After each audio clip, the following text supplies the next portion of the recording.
Hello, my name is John Cameron, and I was thinking about these challenges, and what I just keep coming back to is that the biggest challenge I had to overcome was me. It was absolutely, before any of this could happen, I needed to find that space within myself where I was ready and willing to commit 100% to growing and building a law office. And before I could do that, I really had to sit with myself. I spent a lot of time meditating, and I had to sit with myself and say, how do I want to live the rest of my life?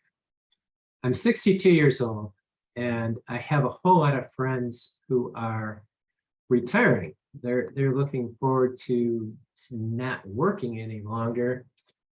And that wasn't me. I just had a lot of energy for building a law office. I have a lot of energy. I'm 62. I'm really in pretty damn good shape. Physically, I exercise. I can still throw a backpack on my back and hike 10 miles a day in the Rocky Mountains if I want to. I paddleboard, I do yoga, etc. And I have a whole lot of energy in life, and I am just not ready to retire. I started the law office 31 years ago, and I did not make it into the law in a traditional trajectory. When I sobered up when I was 18 years old, and I mean at 22, not 18.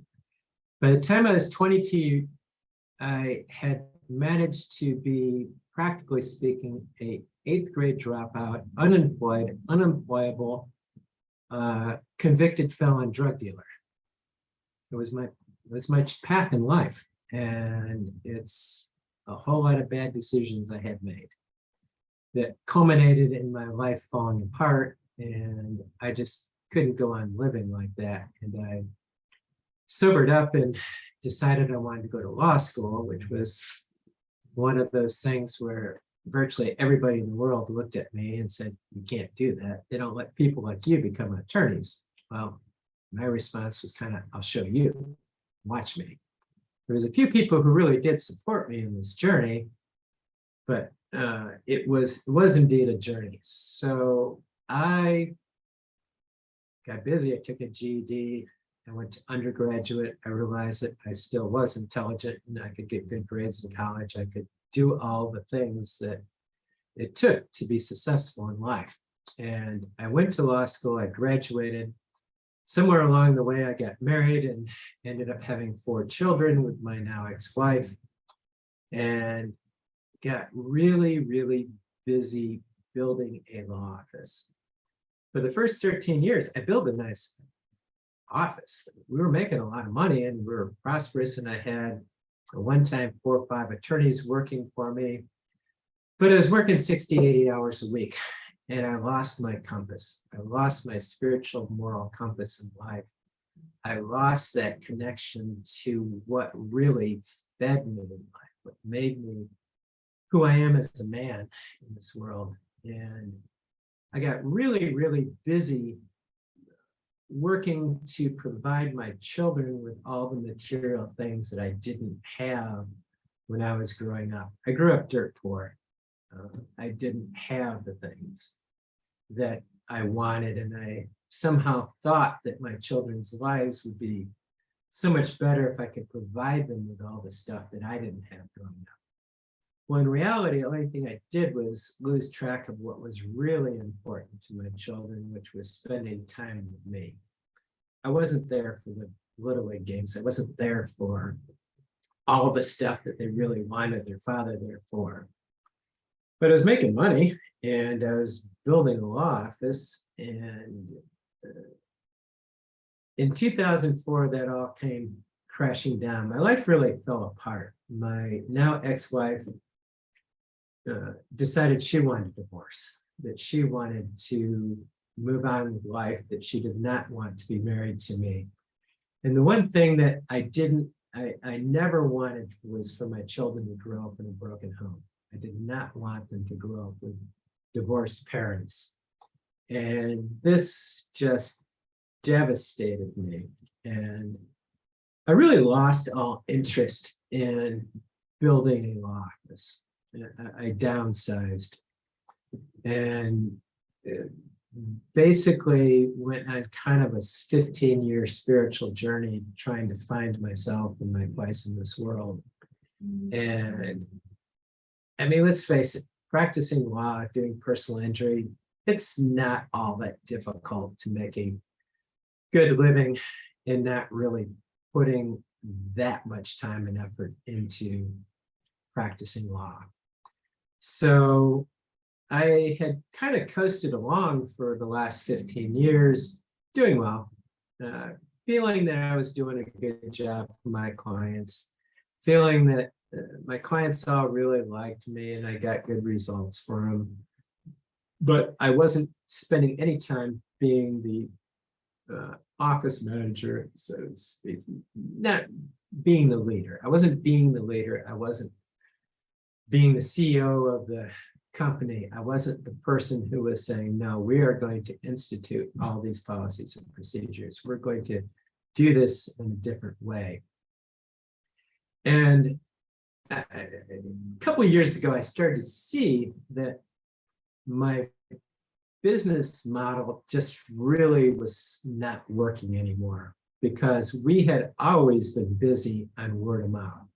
We had always stayed busy with our practice, had plenty of work to keep myself and another attorney and staff busy without ever advertising. We didn't even have a website that was worth looking at.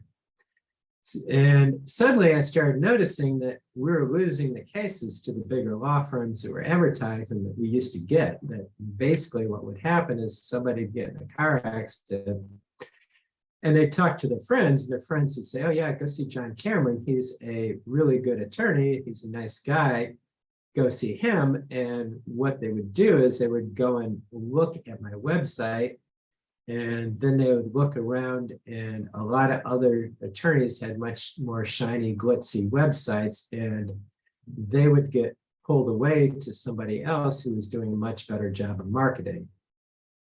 And it occurred to me that if I fell over dead tomorrow, that my office would just implode. It would not carry on.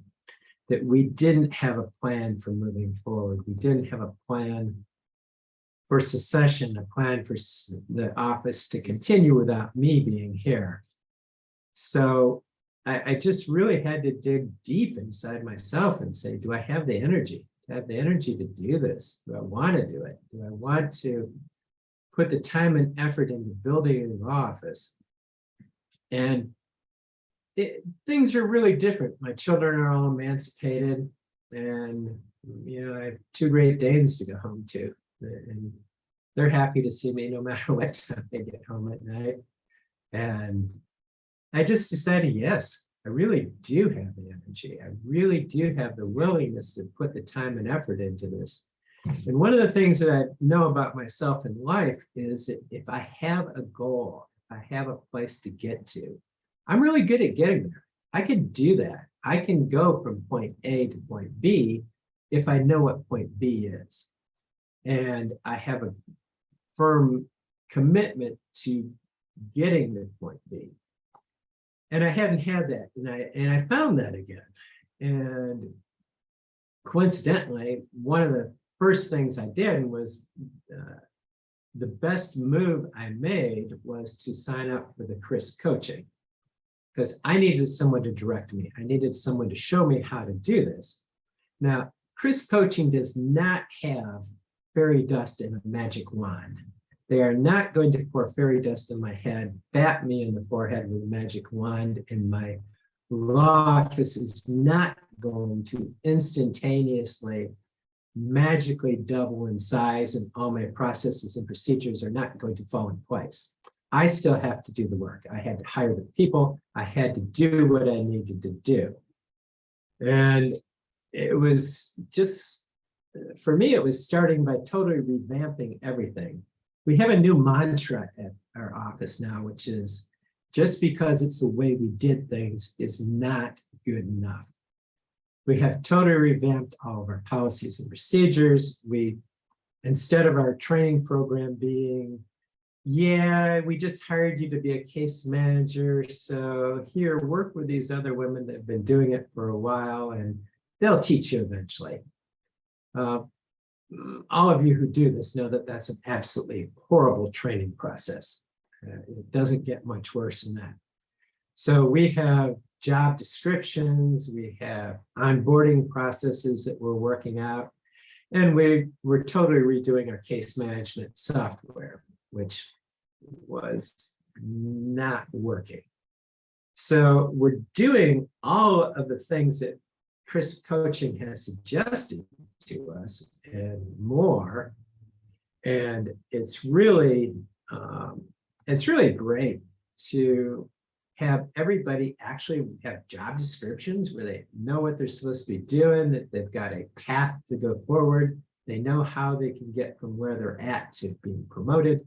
They can fulfill what they like. We've done all the CRISP and Colby tests and tried to reassign people to what their strengths were so that we could work with people's strengths and put them where they belong. And it's been really interesting because when I first decided to do this, I told absolutely nobody I was joining CRISP coaching. I was not going to give anybody the opportunity to poo-poo what I was doing. I was not going to let any naysayers say, well, that's a lot of money. Do you really think you ought to do that? You know, we could do something else with that money. I was not going to give anybody the chance to say anything negative. I was doing this. I was 100% committed to growing the office. I knew I didn't know how to do it myself, and I knew I needed help, and I knew that this was probably the place where I could get the help that I needed. I wasn't expecting CRISP to do it for me, but I was expecting them to do what they've done, which was to show me what I needed to do to build the law office. And I can say that I guess we're really less than 6 months into this since I started doing CRISP, and it certainly has made a world of difference in this office. It's really great because I have this vision now. I have this vision. I know how it's all going to come together. And I'm not going to allow that vision not to manifest in this office. It will happen. It's been great.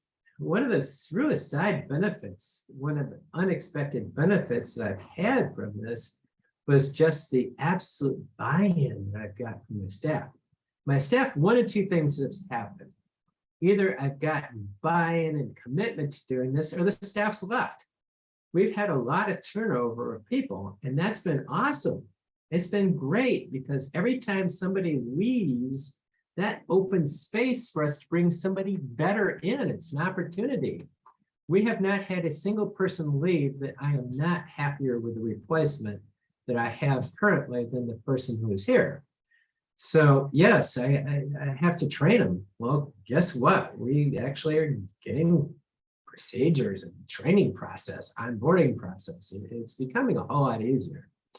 And the people, it's just, the culture is changing. I always knew we had a dysfunctional culture here and we needed to change it. And I wasn't quite sure how you change the culture. Well, how we've changed the culture is simply by doing the things that we need to do. And really, we're becoming much more of a drama-free workplace. No drama. We just do not need drama in here. Everybody who is working here who is addicted to drama is gone. They're not here. And we have replaced them with much more drama-free employees. So we're all working together. It is kind of part of my meditation and prayer is just basically that I have this vision of the perfect people continuing to be attracted to work in this office, and that we all work together on the common mission and find the perfect way to build a bigger, better law office that better serves our clients And that's kind of where we're at. It's really happening. It's really coming together. And I really have the vision of how it's all going to transpire, and people in the office share that vision. It's going to happen. I have absolute confidence that we are going to succeed at building the law office. It will carry forward without me being here. It will carry into well beyond when I'm, sitting in a mountain in Nepal somewhere or something, and they're all back here. Somebody else may be at the helm by then, but the office will continue on.